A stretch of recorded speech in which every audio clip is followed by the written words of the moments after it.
সাফজয়ী 18 নারী ফুটবলারকে বাদ দিতে যাচ্ছে বাফুফে। সভাপতি তাবিথ আউয়ালের নির্দেশ অমান্য করায় এমন সিদ্ধান্ত নিয়েছে বাফুফে।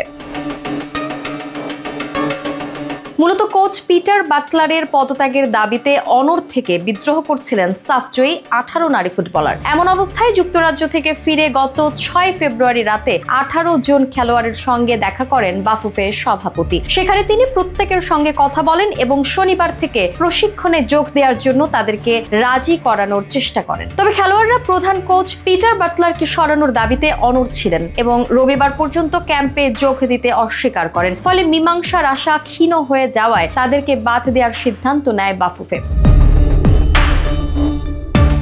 বাফুফে বর্তমানে বাটলারের অধীনে প্রশিক্ষণে থাকা 37 জন খেলোয়াড়ের উপর মনোযোগ কেন্দ্রীভূত করছে। বয়কটকারী 18 জনকে বাদ দিয়ে তরুণ 37 জনের মধ্যে বেশ কয়েকজনের সঙ্গে নতুন চুক্তি প্রস্তুত করেছে বাফুফে। 4টি বেতন বিভাগে মোট 30 জন নারী ফুটবলার বাফুফের কেন্দ্রীয় চুক্তির অধীনে ছিলেন, যা গত বছরের অক্টোবরের শেষে শেষ হয়ে যায়।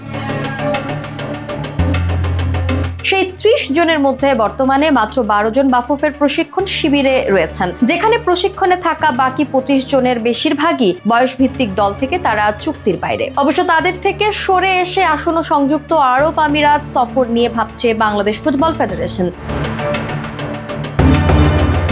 আগামী 26 ফেব্রুয়ারি এবং 2 মার্চ দুটি আন্তর্জাতিক প্রীতি ম্যাচ খেলার জন্য বাংলাদেশের 24 ফেব্রুয়ারি সংযুক্ত আরব আমিরাত যাওয়ার কথা রয়েছে। সম্ভবত 23 সদস্যের দল বর্তমান 37 জন খেলোয়াড়ের মধ্য থেকেই তৈরি করা হবে।